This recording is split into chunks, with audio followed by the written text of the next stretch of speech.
Now that it's all warmed up, I'm going to open the hood. The oil filter is right here on the left-hand side of the tractor. And just beneath that is a quick spout to drain the oil out of this. Now on your drain here, there's a cap. You can see we'll pop this cap up. And then there's just a little quick release mechanism so that you can drain the oil quickly. Now, if you're going to leave the deck on, I would recommend just having a little funnel here that can kind of catch the oil, at least until it slows down a little bit, or else it'll spray all over the floor.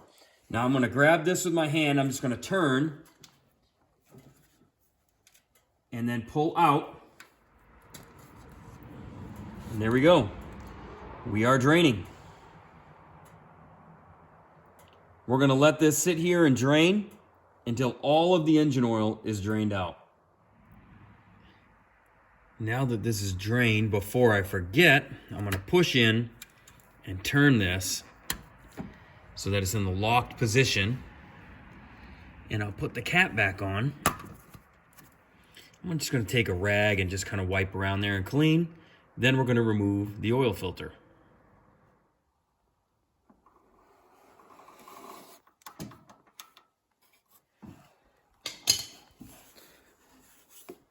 An oil filter should never be put on super tight.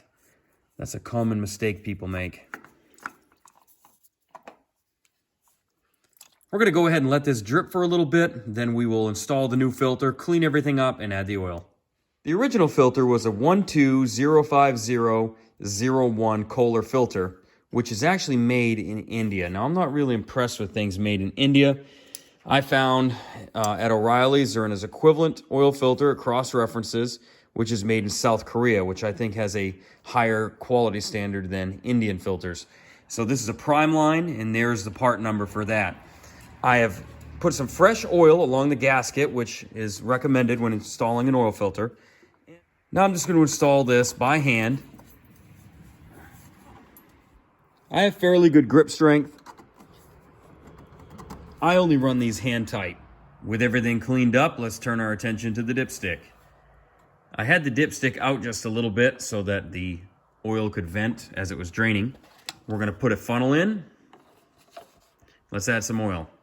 This engine takes 2 quarts of 10W30 according to the manual. You can use whatever oil you want. Just make sure it has a high zinc content and make sure that it is synthetic blend or better, because that's what it came with. Today I'm going to use this oil, which is made by Toro. It's 10W30. It has the zinc additive and it's full synthetic, and I found it at Tractor Supply for quite a bit cheaper than the Kohler labeled oil. So let's add this in.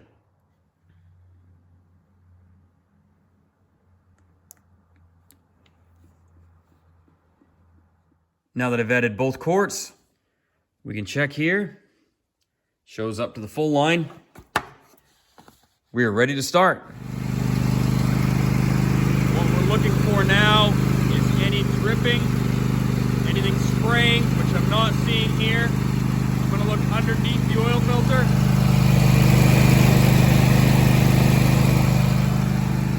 We are good to go. I like to let it run for a few moments.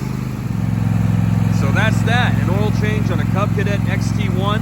This is the model GT54, but this procedure is about the same on any of these, except for the new electric model. You can see here I've got a lot of grass and things I need to clean off the deck before this spring comes. I'm going to lube up the chassis, check all the tires. Hope you enjoyed watching this video. Please subscribe to this channel, like and share these videos. Leave me a comment. Have a great day.